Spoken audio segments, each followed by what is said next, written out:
E eu vou soltar um vídeo aqui do Eduardo Bolsonaro, onde ele expõe tudo que vem acontecendo aqui, né? Ele estava num evento nos Estados Unidos, né? Onde estava tendo cobertura da televisão americana para todo o estado dos Estados Unidos, e ele expôs tudo que vem acontecendo sobre perseguições, presos políticos, jornalista tendo que sair do país, né? Que era o caso do Alan Santos, do Paulo Figueiredo.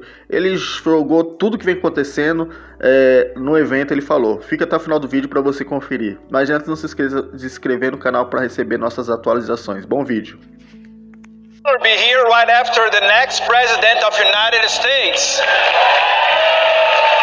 And right before the great Argentinian president Javier Milei. Today, I'll tell you how a country loses its freedom. I look around and see these ordinary men and women who dreamed of a better country, left into a dirty prison as if they were worthless than an animal. And for those who think I'm exaggerating, I will mention a few simple examples.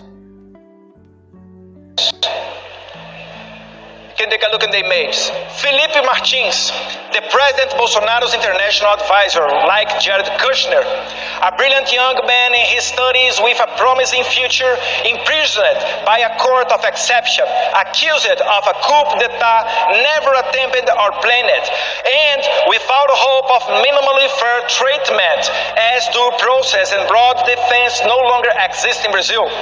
Silvinei Vasquez, former chief of police during my father's administration, the chief who most seized the drugs in Brazil. Eduardo Naime, chief of police, who was injured during the protests on January 8th while working during his holidays. And also lawyers, veterinarians, journalists, comedians, pastors, a sign language interpreter, a gospel singer, a homeless, an individual diagnosed with a high degree of autism, all of them imprisoned and accused of coup. These people are now receiving sentences of 17 years in jail. And Clezão, salesman, died inside the prison as waiting trial for almost 1 year. And just like them, almost 2,000 people were arrested in a single day in Brazil. Elderly, pregnant women, and even children accused of being terrorists, of having attempted an armed coup, even though not a single weapon was seized.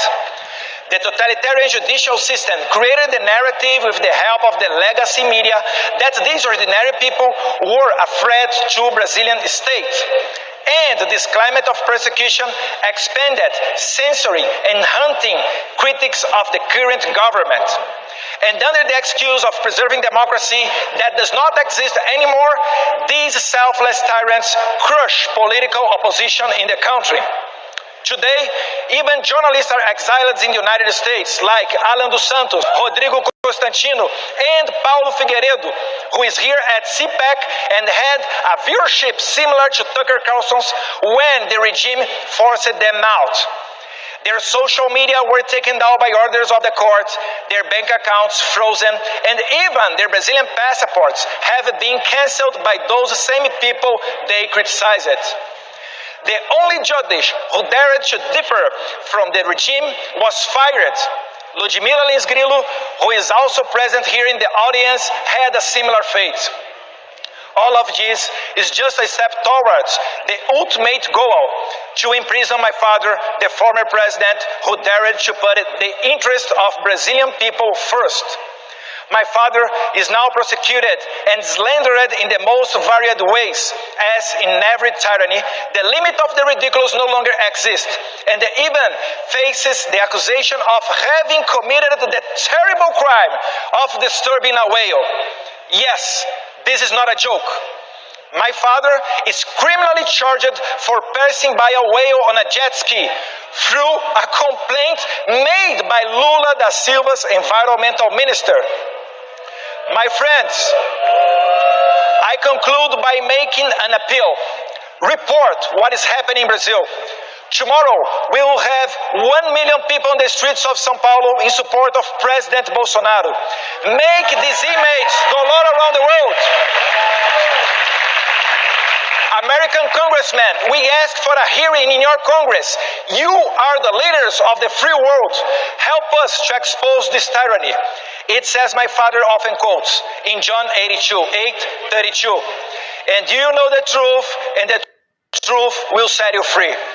But there is still hope for Brazil. I'm looking forward here now to listen the great president of our brother country, Argentina, Javier Milei. God bless you. God bless the free world. Thank you, CPAC.